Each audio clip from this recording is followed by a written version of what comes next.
back to Deloney V8 Motorsports. Here we are at Keim Racecars. We got Brandon, we got George, the creative director, and he brought his boss, Juliana.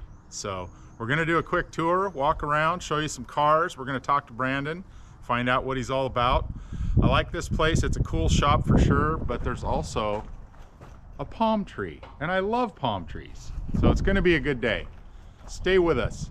All right, well here we are at Keim Racecars, sitting in front of this very cool Model A. Scott Fink's Model A. It's getting some upgrades. So we got Brandon here, we got George, got some Q&A. So we'll get right into it here, but definitely stay to the end. You're gonna see some cool cars in this shop. So, all right, we're gonna start it off. Brandon, what got you into cars? How did you get started in this stuff? As pretty much everyone, it was a father thing, so the old man got me rolling into the hot rod stuff pretty hard at a young age. Never really anything too serious, just some street car stuff. So that's pretty much where it stemmed from. And then a couple of local guys. George himself, growing up, you know, he had some pretty cool cars that I always admired. So good. Yeah. Yeah. If you don't mind saying, how old are you? 32. 32, okay. Just a baby. Just a young buck. Yep. So I have to ask you, because the first time I met you, you rolled in a Jeep pickup with basically a pro stock power plant at a car show. What's the deal with that Jeep pickup? Why a Jeep pickup? That was my great-grandfather's pickup that he bought brand new in '86. He had a farm in Idaho, and that was basically his little runaround pickup on the farm. As far as I know, and I could be mistaken on this, but I believe '86 is the last year that they made the Jeep J20 Pioneer. It's their full-size pickup. From the little bit I've researched, that's the last year they've made those full-size ones. So it was kind of sentimental in a way. He was on his deathbed, and I just turned 16, and reached out to him and, you know, told him that I wanted to keep it in the family. And my old man and myself drove over to Idaho with a car trailer and gave the old man $500 for it, and brought it home. And that was my first vehicle. That was my high school rig. It was a 4-wheel drive AMC 360 727 torque flight, and I just kind of seen some potential in it. So $500. $500. Brought it home. That was my first pickup, my first rig in high school. That was kind of where it all started. And I wasn't sure what to do with it when I graduated. I thought about doing a full restore on it and just trying to keep it nice and clean, you know. Yeah. Just some a Sunday driver type thing. And I've always had a big fascination with drag trucks, race pickups, and I don't think anyone's ever done it. I haven't seen one. I don't think so. Yeah, never seen one either. Yeah, so it started out at oh man, it was 19 when I started cutting it apart, and it snowballed into what it is now. So, and a lot of it that's what I learned on, which was nice, because I got to make my own mistakes on my own dime. Yeah. So there was a lot of doing things twice, you know, learning the correct way to do things. Yeah, now it's it's something a little different. Not everyone likes it. I've had some people speak their opinion on it, you know.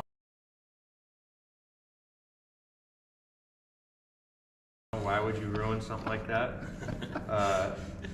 But I'm pretty happy with it, and yeah, it's my thing. It's what I enjoy, and you know, I do get quite a few good comments on it.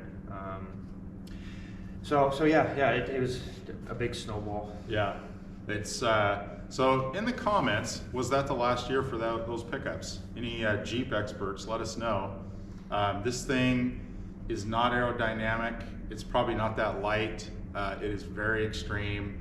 I know you never really got it sorted out at the track, but what did it do? I couldn't tell you. Okay. It It wasn't good enough for you, so.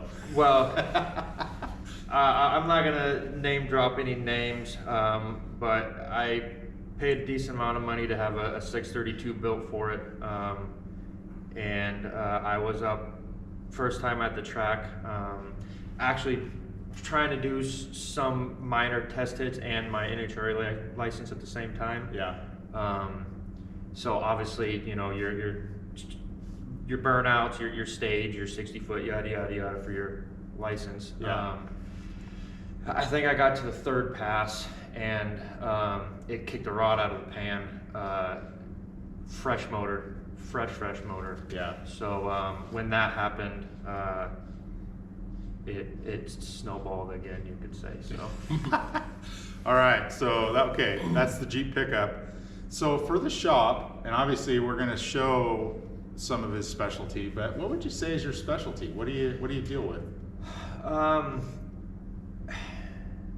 Being in Oregon, I can't be real picky on what comes in the shop, you know. So I have to take everything. It's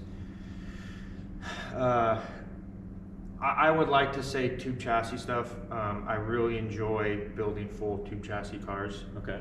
But obviously in Oregon, that's not happening every day. Right. So I tell every customer and anyone who asks, I do anything and everything besides engine, transmission, body and paint. Okay. So any kind of fabricating, headers, cages, chassis stuff, Yeah. you name it. So you started on this stuff with that Jeep pickup. Did you have anybody influence you along the way? There's pretty popular builders across the country.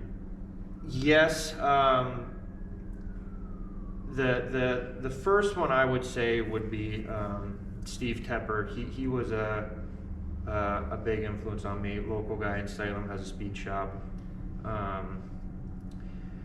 Billy Johnston at Tim McCamus Racecars. He was a big help, and he still is a big help.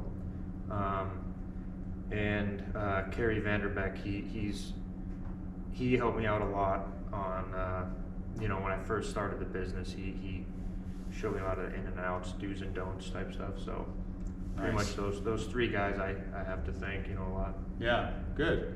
So you're definitely established, as you'll see here soon. But can you talk about where you want this to go? Are you gonna, you know, a lot of shops like this start making parts and doing other things. I mean, where do you plan to head to? Yeah, I've had this discussion with several people about manufacturing parts and stuff. Lately, there's so many companies the last 5-10 years that make parts. Flooding the market. And it's good stuff. And I've never wanted to make parts, to manufacture parts. Obviously, there's a lot of money in it, but my joy is just building cars and working on cars. So the fabrication side, I would just like to continue doing what I'm doing as long as I can. You know, as long as the people keep coming. That's just what I enjoy to do. Is just the fab side. Very cool. Hobbies. So what about you? What do you do when you're not grinding away in here? This is my life. I used to race cross-country dirt bikes for the Oregon circuit they had. I think they still have it. When I opened up this shop, it's been 7 days a week. I haven't had a dirt bike in 5 years. So this is my life. It's 7 days a week. I called. I was going to come down here on Saturday, and I gave him a call yesterday to see if Sunday would be okay. And he's like, "Yeah, every day. So he pretty much is, yeah, he's open like 7-Eleven, as they say. Yep. So can you talk about the reputation? So, I mean, I would say you're just getting started, but that's really not true. You're very established here. So what do you want to be known for? Sounds like tube chassis maybe, but what else? Yeah, I'm a small town guy, so trust and your word goes a long ways with me. So I want to be, you know, I just want to do good by the customers. I never want anyone to leave here thinking I didn't do a good enough job, or, you know, I treated someone unfairly. Yeah. So that's really what I want to be known for is good quality work. And you know, I'm not out to get rich doing this. I'm not out to stab people in the back. I just want to be a reputable guy. So Nice, good. So the one thing I heard early on is it sounds like maybe George was one of your influences, at least with, I'm guessing, hot rodding around the local streets here in your Chevelle. But how does that grab you, George? What do you think?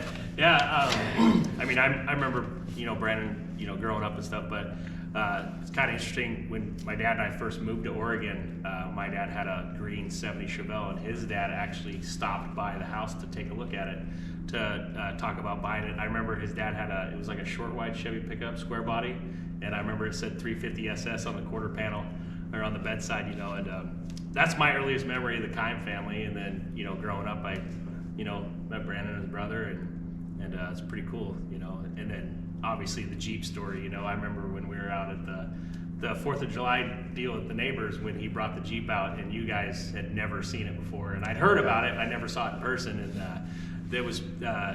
it made a statement for sure. And Yeah. the cool thing I wanted to say about the Jeep is it's cool because it's not a Chevelle, it's not a Camaro, it's not a Mustang. It's totally different than anything you'd ever see, track, street, car show, cruising, whatever. And that's what's really cool about it too, is it's not a cookie cutter. So. Yeah, matter of fact, we will have to land on what year that was, because I guarantee you I have pictures of this thing.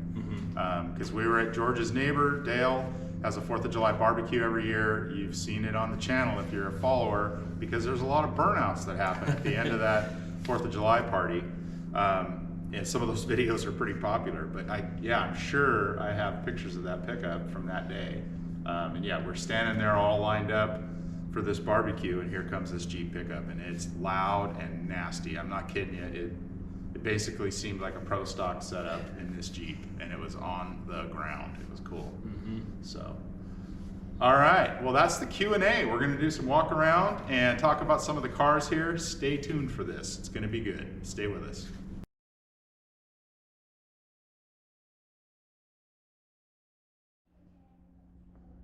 Something that we're used to here on the channel, Chevelles. So tell us about this one. this is obviously a customer car that came in. It was purchased out of Texas. It came in for a couple small things, and there's quite a few things wrong with the car. A lot of things done incorrectly, so the customer decided to make those changes, and ended up wanting a little more than he originally planned. So it'll obviously be new frame rail, back half. We're just going to do an 850 cage in it.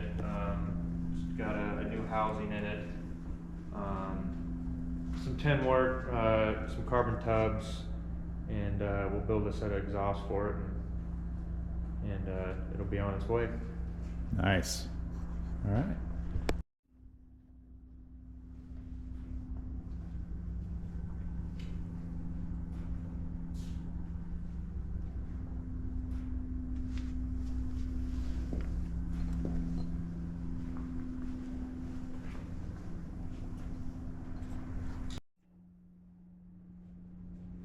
So this rear end was built entirely here by Brandon with, you said, Hammer Concepts? Yeah, Parts? those are all Hammer Concept Design products. I don't know if the GoPro's doing justice. This thing is a work of art. Very nice. Okay, so he says he likes to do tube chassis. There is a lot of tubes in this thing. And this is the chassis table. So this is where the magic happens. Tell us about this one. This customer had a pretty off-the-wall idea, which I like. I like different. I like off-the-wall stuff. He has this thing. It's a Subaru Forester, and he wanted to do drag and drive with it. So I think we spent, I don't know, roughly a year talking, discussing, planning on exactly what he wanted. And this is where it's ended up. So it'll be a pretty cool, pretty unique and different build. Obviously, as you can see, it'll be an LS steel Turbo 400 with the gear vendors overdrive, twin turbo. Yeah, just an overall cool build. It's been a lot of fun to build, so it's very different, and it'll be a cool car cruising down the highway doing drag and drive stuff. Subaru Forester. This one's for you, Tim Robards. Take a look at this thing. Another shot of this Subaru Forester. This thing's wicked. It's going to be for drag and drive, so keep an eye out for it. This thing's going to be different than any of the drag and drive cars. Okay, now we're going to talk about one of the Fords in here. There's two Fords, and there's one here. Let me just show you something really quick. This is a tube chassis Ford Mustang. Wait till you see the power plant going in this thing. It's going to be wicked. Right here. Small block Chevy. Just kidding. It's not really going to be a small block Chevy, so we'll do this for real. Hang on. Okay, for reals. We're going to talk about Marty Mac's Ford Mustang here. This thing's been here for a little while. This is a car that's probably going to see better part of 200 miles an hour. So tell us about this one. This is a 70 Mach 1 6.0 chassis, tube chassis. This has been another fun car to build. This car was initially set up for a twin turbo big block Ford, but the owner has switched directions and now he's going with a mountain motor big block Ford. So as you can see, we've started hacking on the front of it. We're gonna have to redo basically the whole front of the car in order to fit this new motor and get it in the correct position it needs to be in. So that's kind of where we're at with this one. Got a lot of massaging to do on the front of it now. Still twin turbo? Nope. It is oh god, I want to say it's 760 cubic inch big block Ford. It'll be a nitro steel, fuel injected nitro steel. Very nice. Yep, this has been here for a while. This thing's going to be wicked, and it's a local car. We're going to see this run at Woodburn Drag Strip. You never know who might be driving this thing. I'll just leave that mystery out there for now. Well, this one's near and dear to me, 67 Nova. Tell us about this one. This one, obviously we're doing a new front half on it, all Morrison front suspension. It's got a fabricated 9-house in it now. Obviously doing an LS conversion, new trans tunnel, mini tub, and we're looking to wrap this one up this summer. Very nice.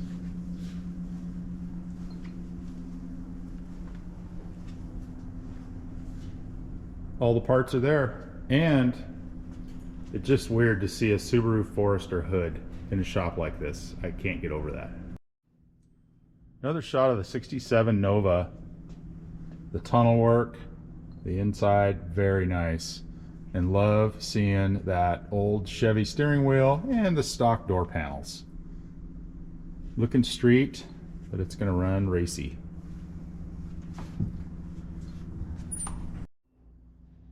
Okay. trucks. Tell us about this S10. This one came in for a 850 cage. This customer is, he's been a very good customer. He's very excited about this thing. And he's let me kind of go wild on it. So as you can see, it's now got a new Fab 9-inch in it. We're doing new Momo seats, McCamus carbon dash, McCamus' new billet pedals, kind of a bunch of small goodies is going into this thing. So this is another one we're looking to wrap up this summer. Very cool. And traditional small block Chevy, this is the... Yep, for now that's what he's gonna run. He's I don't want to say old, but he's a retired man, so he's just getting back into the racing scene. So for now, that's what he's running until he goes with something with a little more power. Very cool.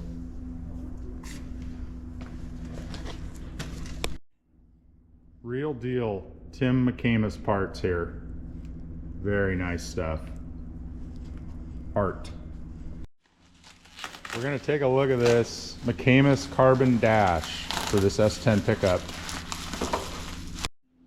So the McCamus Carbon Dash, and why did you go with this one? You said something about quality. From what I've seen, the stuff that's out there, I'm very fond of McCamus' carbon products. They're superior in my opinion, and we are a dealer for him, and he's the only one that we deal with, so he has, in my opinion, the best stuff out there right now. Very nice. If you haven't seen Tim's videos, I recommend taking a look. He keeps it real, pretty entertaining. Okay, the Soul Mopar in the shop. Looks like a 340 Duster from here. What's this one about?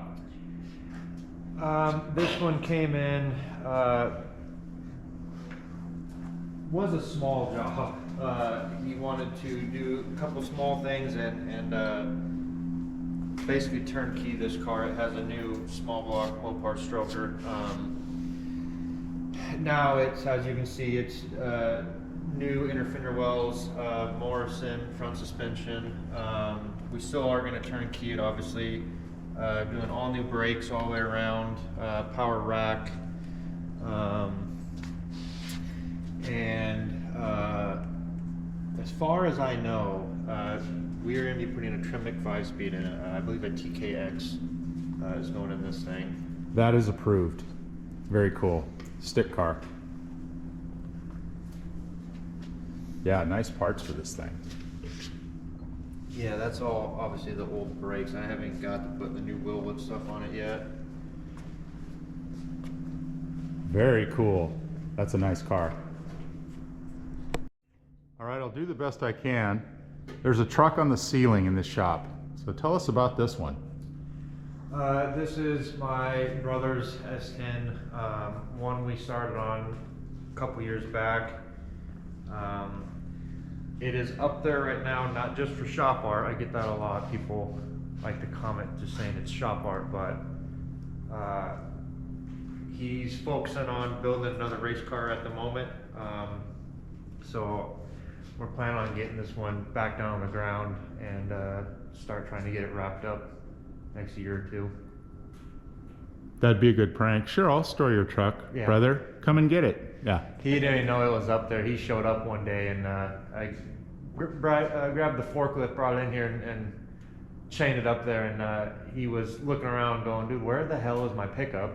And had no idea it was suspended from the ceiling. And that's going to be, you said, a 6.0 cert? Yep, that is a 6.0 cert chassis. All right. Hi. Wave to the camera. Thanks for being here. All right, so now we got the Scott Fink Model A. You've seen this car on the channel before, potentially seen it racing against the silver Camaro. But He's making some upgrades. So tell us what you're going to do to this thing.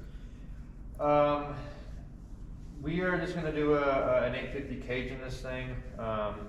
One for safety, two to kind of ridging everything up.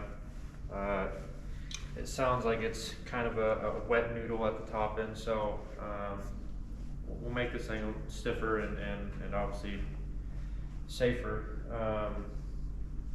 But that's really all we're doing on this one. This one will be an in and out job, you could say. Quick cage and then out the door. Nice. So if you're a Woodburn official and you're watching this video, this car is going to be legal now. It's going to be good. I think Scott might have gotten into a little bit of trouble because this thing would rip off easy low 11s with no roll bar. And as Brandon said, it's gotten a little squirrely on the top end a couple times. So there's no parachute on it yet. Well, it didn't help that we drove it to the wheelie bar one night with the ET on the window, and the tech guy was standing in the line after hours, obviously, to get a beverage and noticed the number on the window, and we might have got a little trouble. Yeah, Scott's a lot of things. He's not stealthy. So, all right, that's the last one to wrap up the tour of the shop. I want to thank Brandon for hosting us here and seeing these projects. Do a couple more little clips at the end here just to show you what's hanging on the walls. But really, really fun time. Didn't have any idea the shop was this caliber. I'd heard about it, but I hadn't seen it till today. It's pretty impressive. So thanks, Keim Racecars. Pipe, tube chassis stuff. He's got all the pipe here. Things, tabs, Zeus's, tabs, brackets. It's all here. Okay, I couldn't walk by this. He's organized. Saws, welders, band saws, some headers if you need them, and sheet metal, tin work. Okay, it might not look impressive on camera, but within this cardboard is carbon fiber and titanium metal, so unobtainium. Okay, when we rolled in the shop, first off, Juliana and I had a question. The question is, what is the deal with the tape measure pieces that are sliced off here? How do you use those? That's actually a trick I got from my mentor, Kerry Vanderbeck. I had that same question when I was in his shop. Instead of having a tape measure, you know, you don't get as accurate readings when you have this and you're trying to get into a corner and bend things. So being able to take something like this, snip it down to a 6-inch or a 12-inch, you can get in tight and get a better reading of things. So it's a little trick that helps me. Might not be for everyone, but it makes a difference for me. Okay, now that's worth the price of admission, right? When I saw you use it, I saw you wrap it around a pipe to mark the pipe too. For a pipe Yeah, wrap. you can. I do have pipe wrap for that particular instance for measuring pipe, but those work pretty good for anything and everything. Yeah. Those are razor blades. Yeah, don't touch those. Safety. They cut things. All right, thanks for asking that question, Juliana.